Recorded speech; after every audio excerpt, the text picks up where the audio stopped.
Bienvenue dans Par le Sud passe à table, la nouvelle saison gourmande du podcast de la région Sud.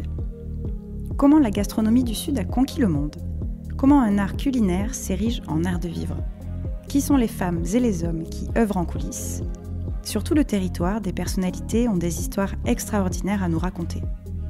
Partons à la rencontre de chefs cuisiniers, de sommeliers et de producteurs qui incarnent le Sud de la plus belle des manières, en titillant nos papilles. En ce mois de rentrée scolaire, 200 000 élèves ont retrouvé les bancs des lycées de la région Sud. Qui dit gastronomie dit lycée hôtelier.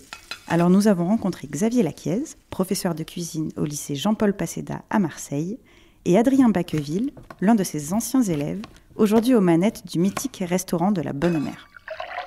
Ils nous ont reçus dans cet établissement historique, longtemps tenu par les sœurs de Notre-Dame de la Garde. Bonjour, bonjour. Bonjour Léa. Alors aujourd'hui, on est devant le restaurant de Notre-Dame de la Garde. Est-ce que tu nous emmènes en salle, Adrien ? Avec grand plaisir, bienvenue. Du coup là on est dans l'entrée du restaurant et on a essayé de garder un peu les couleurs du Sud, les couleurs chaleureuses et accueillantes. On a gardé le sol d'époque, on a gardé un peu la décoration d'époque et on a les rappels bien sûr religieux qu'on retrouve à la basilique. On s'est servi de toutes les photos et des ex-voto qui sont les archives de Notre-Dame pour décorer l'établissement. Et après, du coup, on a intégré l'artisanat monastique pour mettre en avant aussi tous les produits qui sont faits dans l'artisanat monastique de la région. On a quand même des produits qui sont fabuleux et une région qui est fabuleuse. Et on retrouve les sirops, on retrouve le miel, la confiture et tout ce qui peut être fabriqué un peu partout. Toi, quand tu as ouvert ici, donc tu t'es dit je vais garder l'esprit du lieu dans le mobilier et tout ça, et tu as décidé de garder en fil rouge des produits locaux et en prix raisonnable. Ce qu'il faut savoir ici, c'est qu'on a cette clientèle de pèlerins, mais on a aussi une clientèle de locaux et de touristes. Donc c'est là où c'est un peu compliqué, c'est qu'il faut vraiment adapter les produits à tout le monde et à toutes les origines et à toutes les cultures. D'origine, nous, quand on l'a récupéré, l'idée c'était de garder ce restaurant d'accueil et qui puisse permettre aux salariés de la basilique, aux salariés de l'église de venir manger à un certain tarif et en même temps de leur proposer quand même quelque chose qui est varié et qui est adéquat à un repas journalier. En fait, Tout le monde ne peut pas manger tous les jours à 20-25 € et ainsi de suite. Donc le but c'était vraiment de garder cette proximité. Mais tout le travail qu'on a fait autour de la carte, c'est avec le chef, ça a été de ramener des produits locaux, mais en même temps aussi de faire travailler des gens en situation de handicap, faire travailler des gens qui sont de toutes les origines et de tous les savoir-faire. C'est-à-dire qu'il y a des gens qui n'ont pas forcément les formations. On a travaillé avec la Croix-Rouge, qui nous a permis d'intégrer aussi des mineurs isolés en formation. Donc voilà, le but c'est vraiment de travailler tout autour du social et du local. Est-ce qu'on passe en cuisine pour voir un peu ce qui s'y passe ? Avec un grand plaisir. Tu veux pas les prévenir ? Non, c'est pas rigolo aussi. Donc on a la photo du pape François au-dessus de la cuisine. Tu nous expliques ? Alors du coup, pour la petite histoire, quand on a accueilli tous ces bénévoles et tous ces pèlerins qui venaient pour la venue du pape, on a décidé, moi et mon associé John, de rester ouvert pour justement à proposer un lieu de repos et un lieu de restauration pour les gens. Sauf que ce qu'on n'avait pas prévu, c'est qu'il y avait beaucoup de monde.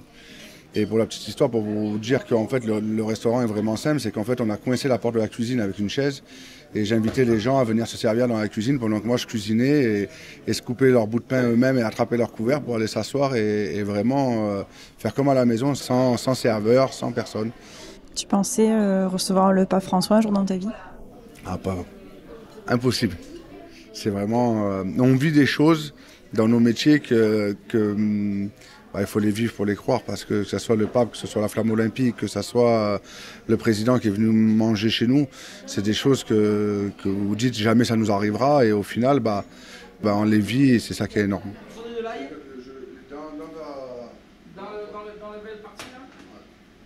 Alors là on est en cuisine et Adrien, c'est Xavier qui fait tout le boulot là, j'ai l'impression.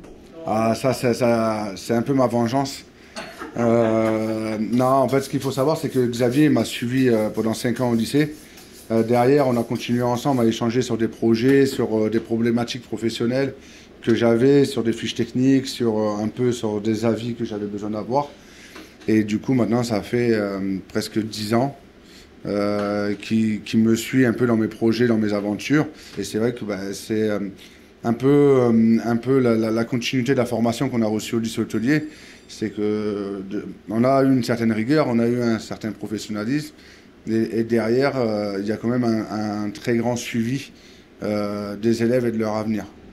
Chef Laquiez, là vous êtes obligé de rebondir là-dessus. Bien sûr, bien sûr. Alors Adrien, c'était un garçon avec beaucoup de cœur, mais beaucoup de caractère aussi, hein, parce que dans ce métier, il en faut du caractère. Hein, donc du coup, on s'est souvent accroché. Par contre, il avait beaucoup de bonne volonté, et moi j'ai toujours cru en lui, parce que c'est un garçon, comme je le disais, qui a beaucoup de cœur et puis qui s'investissait. À l'école hôtelière, il avait du mal avec l'autorité, mais en revanche, il faisait partie des meilleurs de ma brigade. Même si ça a été des moments un peu compliqués où j'ai dû le mettre à la plonge parce que il me répondait. Bon, voilà. Mais regardez, aujourd'hui, je suis très fier de son parcours. Il a monté pour moi un petit empire d'affaires. Il a beaucoup œuvré, on va dire, sur tout type de restauration. La fine équipe pour les traiteurs, ici à la Bonne Mère, le Bon Air en bas, où il est plutôt sur du food truck. Et puis il vient pour les BTS, il vient corriger, il m'aide, quoi. Et en fait, c'est ça le bonheur de ce métier au lycée hôtelier de Marseille, donc dans les locaux de la région. C'est vraiment de pouvoir retrouver des anciens. Et c'est pour ça que je pense qu'il a toute sa place justement dans le partage avec l'école hôtelière et avec nous, quoi. Voilà, hein, Adrien. Tu vas pas nous balancer un gros dos sur Xavier? Ah, j'en ai pas mal, hein. Le plus croustillant? Non. C'est le gros défaut qu'il avait, c'est son caractère de cochon.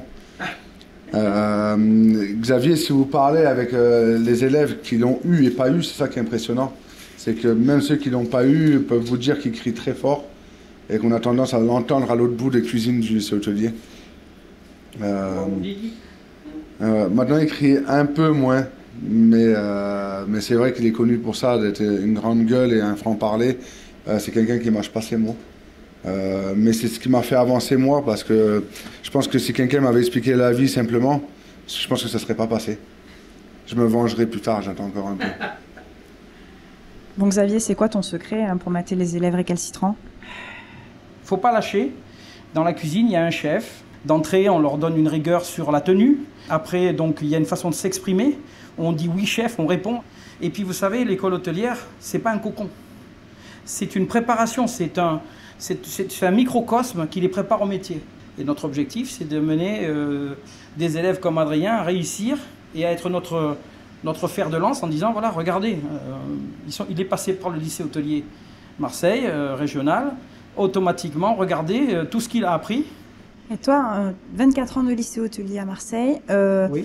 Tu as pas plusieurs casquettes, mais plusieurs tocs du coup. Oui. Tu peux nous raconter un peu, parce que là, je lis sur ton habit, jeune talent Escoffier, coach, concours des jeunes talents. Tu m'as parlé tout à l'heure des MOF. J'ai l'impression qu'il se passe quand même beaucoup de choses dans ce lycée hôtelier.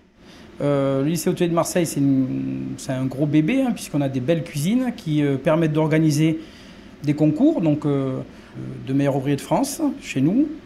On a organisé le championnat de France de dessert. On organise régulièrement des concours pour les personnes handicapées. On organise aussi des soirées à thème, puisqu'on a un restaurant gastronomique, pédagogique. Donc c'est vrai que des boutiques. Et il faut savoir que c'est tous les métiers de bouche. C'est pas un mélange avec d'autres métiers artisanaux. Il va y avoir de la boulangerie, de la pâtisserie. Il va y avoir donc de l'apprentissage et de l'initial, de la cuisine, du service, très important. Voilà, c'est un gros lycée. En tout cas, dans ce gros lycée, vous avez l'air de vous être bien trouvés tous les deux. Tout à l'heure, Adrien, tu m'as parlé d'un potager. Est-ce que tu nous emmènes le voir? Allez, viens, suis-moi. Allez, on y va. Donc là, on passe par la petite porte de derrière pour aller au potager. Je suis galant, je vous laisse passer. Ah, trop gentil. Vous avez vu comme je suis adorable. Ah là là. Profitez, c'est rare. Hein. Donc là, on descend, vous faites un peu du sport quand même. Hein. Ah, ça se voit pas avec nos ventres, mais oui. C'est le potager le plus haut de Marseille. Hein. Ah ouais, le potager avec la plus belle vue de Marseille. C'est ça. Du coup, cette année, on a décidé de rajouter un peu de proximité. Alors, on ne savait pas trop comment faire. On avait un potager ici qui était un peu à l'abandon et qui n'avait pas de sens à nos yeux. À part les arbres fruitiers où on arrivait à récupérer quelque chose, le reste on n'avait vraiment rien. Et du coup on a décidé avec l'aide de l'ESAT de faire venir des travailleurs pour nous aider. C'est un centre qui permet aux travailleurs handicapés d'être formés et de travailler dans différentes branches. Et ils font plein de choses et donc là ça branche jardinage. Donc du coup ce qu'on a fait c'est qu'on a fait une sélection avec une pépinière qui est au Bagne. Et du coup, on a choisi plusieurs variétés. En bas, on les voit, vous avez les courges qui sont en train de pousser. On a les poireaux, on a les courgettes avec les fleurs de courgettes, on a de la salade. On est sur un lieu qui est du matin au soir ensoleillé. Et tout ça, ça passe au resto? Alors, 90% ça passe au resto et après, on partage aussi avec la communauté qui vit ici.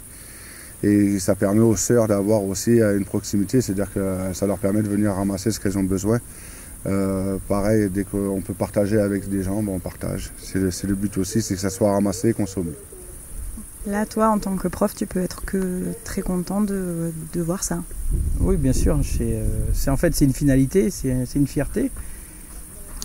Ouais, c'est du beau boulot. Merci d'avoir écouté cet épisode de Par le Sud passe à table. On se retrouve le mois prochain avec un nouvel invité.